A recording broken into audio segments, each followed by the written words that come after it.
KTN News Diary. Let's begin with the top story. And cabinet secretaries will, beginning this Wednesday, start appearing before the National Assembly to answer questions in plenary on their specific dockets after the Speaker of the National Assembly announced the amendments in the standing orders. Parliament, which will resume sittings after a 2-week Easter break, will also be a beehive of activities, with the Speaker expected to table the names of the 14 members of the ad hoc committee on bipartisan parliamentary process. And as KTN's political affairs reporter Emmanuel To now details, the Kenya Kwanza side will first hold its parliamentary group meeting early Tuesday morning to come up with its 7 members of the 14-member committee. Welcome you back. After taking a 2-week break for the Easter holiday from the 23rd of March, the National Assembly is expected to bounce back to life Tuesday afternoon, with cabinet secretaries expected to begin answering questions from the legislators on the floor of the House beginning Wednesday and every other Wednesday afternoon.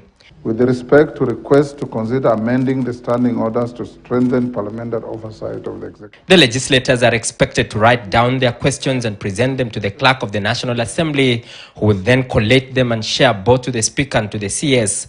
The majority leader will decide the urgency of the questions and prioritize them and the order in which the CSs will appear. The CSs will have at most 3 hours every Wednesday to answer to the questions. Wednesday's question and answer session has already been scheduled to begin from 7 p.m. to 9 p.m. The CS will sit on the right side of the Speaker, where the CS for Treasury normally sits when presenting budget estimates. The CS, who is mandated to appear in person, will then have time to send the written answers a day before the sittings. Questions directed to a constitutional office or an independent office will be dealt with in the departmental committee, as is the practice.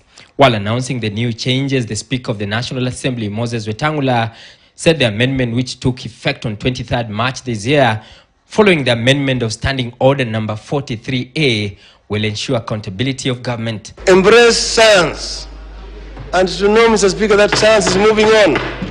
The new process, which will be akin to the last one witnessed during the 10th Parliament in the Grand Coalition Agreement, was proposed by President William Ruto in a memorandum to Parliament. The changes have already received a warm reception from parliamentarians. It gives an opportunity for a member of Parliament, who is a representative of the people, to pose a direct question and receive a response directly in clear, open environment that members of the public are following, unlike a scenario where maybe an issue is being followed over time through bureaucracy, and at the end of the day, the response may come way after the incident. A showdown is also expected once the names of the 14-member bipartisan parliamentary process are tabled. Azimio la Umoja One Kenya had already given its members 2 months to report back on the talks.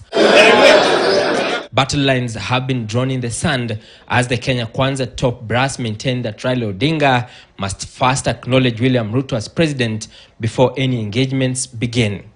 If he wants to have any dialogue, first of all, he must start by accepting that there is a legitimate, constitutionally put in place government led by none other but Dr. William Samoei Ruto. That is the minimum that he should start. And again, I'm saying, the approach that the president suggested of parliamentary and bipartisan dialogue, that is the right way. That is what we've been doing all the time. But before Parliament convenes in the afternoon, Kenya Kwanza Alliance will first hold its parliamentary group meeting at 7:30 a.m. at State House, Nairobi, to come up with a 7-member lineup to join Azimio's 7 members to the committee. The Amani National Congress Party has already had a meeting with its MPs to strategize on the Kenya Kwanza parliamentary group meeting Tuesday. Kenya Kwanza wakishatoa timu yao, Azimio walitoa yao Thursday, na wanaanza kulialia wakisema watachukua wale watu hardcore wenye hawatasikiza mambo yao, na sisi tunasema ya kweli hatutasikiza mambo yao. Hata mimi Adagala nitakuwa hapo na nitapinga kupinga. Emmanuel To, KTN News, Nairobi. And the realities of maturing government